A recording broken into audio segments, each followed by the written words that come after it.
It's showtime. Hey guys, Django Fett here, hunting down games, comics, TV shows, movies, and more, and welcome to another installment of Foreign Film Madness, where I just review random foreign films that appeal to me. So in this review, I will be focusing on The Emperor and the Assassin.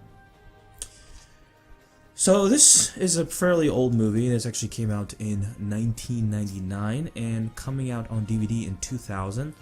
I watched this initially years ago, back in the day, thanks to my library having it on the shelf, and now I have it in my hands thanks to eBay. From the acclaimed director of Farewell My Concubine comes The Emperor and the Assassin, a visually stunning epic exploring the devastating price one country pays for peace and one man pays for power. Set in 221 BC, Ying Zheng, the king of Qin, has one driving ambition: to unify China's 7 kingdoms into one magnificent empire. Impressed by her lover's convictions, Lady Zhao, played by Gong Li, helps Ying Zheng concoct an assassination plot that would justify the conquest of Qin's most powerful enemy. When Ying Zheng's peaceful mission explodes into a brutal holocaust, a disillusioned Lady Zhao is forced to question her loyalty as well as her lover's destiny. So I'm gonna mess up, I'm gonna butcher up a lot of things, names especially, so forgive me for that. I'm American, so I don't know any better, but I will try my best in the pronunciation of the names, as I do have respect for that, and it's the least I can do. This movie is actually split off into chapters, because it's fairly long. It's a 2.5-hour film. The first chapter being the King of Qin, which focuses on the king as well as the Zhao princess, played by Gong Li, and their bond with one another. Chapter 2 explores the assassin character. Chapter 3, the children, explores the the effects of children in war and how they're treated. Chapter 4, Lady Zhao, even more into Lady Zhao and now her bond with the assassin instead of the king. And chapter 5, The Emperor and the Assassin, which is the final conclusion with the Emperor and the Assassin. That's kind of like the the brief overrun and spoilers, and I'm going to be spoiling it because I really want to talk about this movie. I really want to dive into this movie head on, and if you want to watch this movie, then go ahead, by all means, go and get it. It's very hard to find. You're probably just better off getting it on eBay and getting a copy on DVD. There is no Blu-ray release, so get it on DVD as best as you can. And there is no torrent or anything. There is something on YouTube, but honestly, I would recommend just getting it for yourself. So in the beginning, the King of Qin, Ying Zheng, aka Qin Shi Huang, who would later become that, is the founder of the Qin dynasty and would become the very first emperor of unified China. He's played by Li Zhuxian. Starts off a goofy yet tough character. He has a relationship with the Zhao princess and starts off genuine in his attempt to unify China into one empire and cease the endless wars that plague China and protect against invaders. While much of the dialogue is occurring, there are just a few incredible battle sequences taking place. They're very short, very brief, but the real focus of this movie is the 3 main characters: the Emperor, the Princess, and the Assassin, and just not really on the battles itself. The Princess initially concocts an assassination attempt to have the Emperor fake assassinated, in order to justify attacking that last kingdom in order to unify China. So she leaves Qin happy and loving the Emperor after walking on this bridge of water. This will become really important later on. And leaves seeking an assassin at the Yan Kingdom. So that is the end of chapter 1. Chapter 2 focuses on the assassin Jin Ke, played by Zhang Fenghe, who played as Cao Cao in the epic Red Cliff movie, and I cannot wait to dive into that because he just does a phenomenal job as the villain in that. And in this, he's just no stranger. He's phenomenal as well. I love this guy's acting. He's tremendous. So after Jin Ke is assigned to kill a family and does so, he sees the last member being a blind girl who is distraught and wants the assassin to kill her, as she kills everyone she knows, she loves. She has nothing left, and she'll be reduced to begging and would rather die than to do that. So she kills herself in front of him as Jinke could not kill her. And this destroys him and humanizes him. He becomes a utterly broken vagabond and doesn't want to kill ever again. He made a vow not to do that. And the Zhao princess actually finds him, runs into him, and they actually want this poor broken man to kill again for their deceitful plan. So in 3 months, Lady Zhao has to stick with and help Jinke to kill again. They bond with one another, as you can expect, over time, and you really see a really sweet side to Jinke.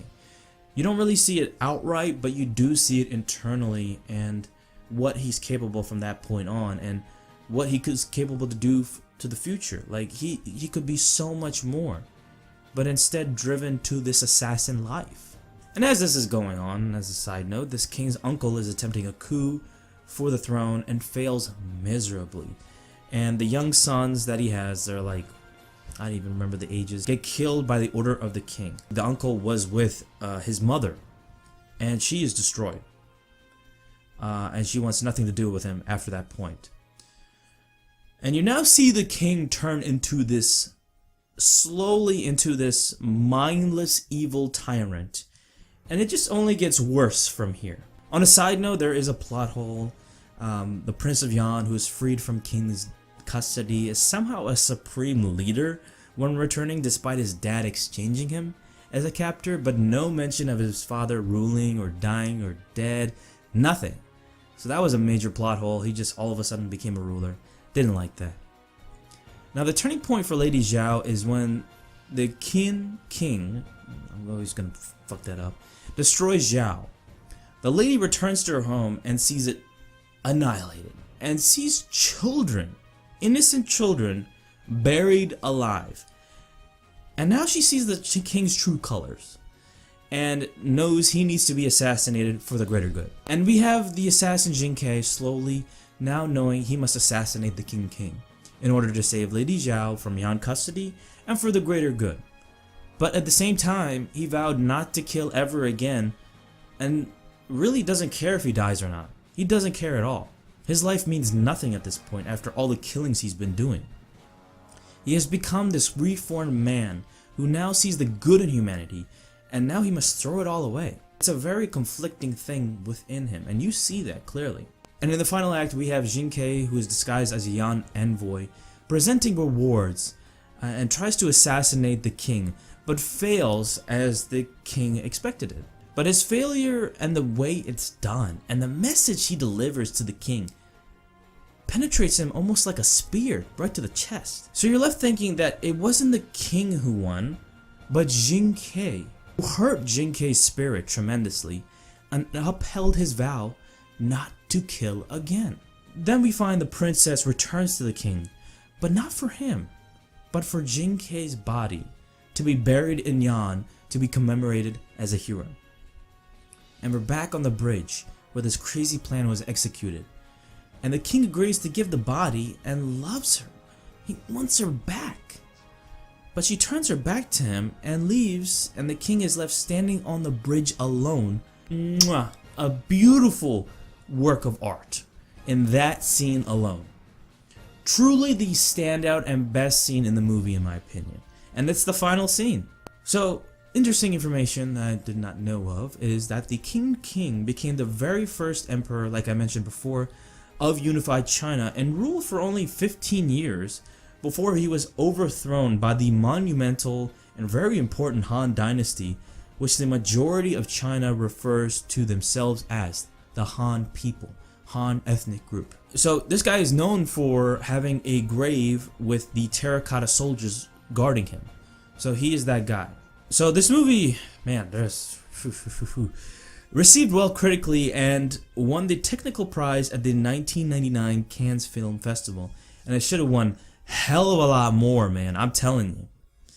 And at the time, believe it or not, this was the most expensive Chinese film ever and costed $20 million in the US.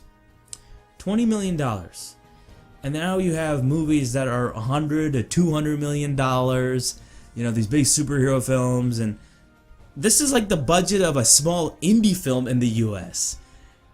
And this is the most expensive film in China at the time. It would cost that much, and all the effort and the amount of work they put into that is fucking remarkable. Interestingly, the DVD right here comes with a nice little pamphlet.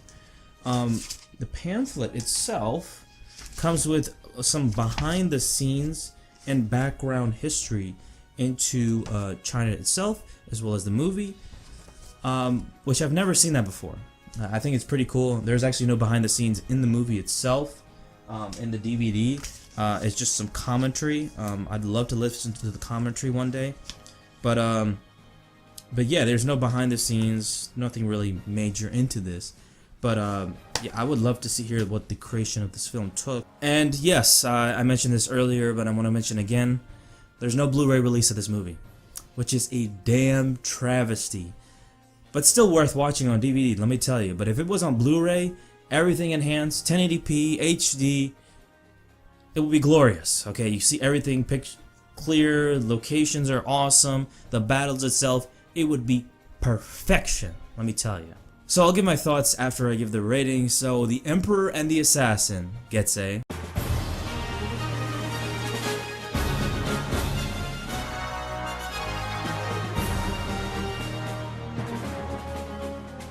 Now be forewarned, this is a long movie. It's a 2.5 hour movie, so that is a strike against it there for many people, I would say. For me, it's not a strike at all, as long as the movie is worth it, which it definitely is. It is a slow and methodical movie that really has a sense of beauty and drama unmatched with any film this day. And it's showing the dark side of conquest in the name of unification.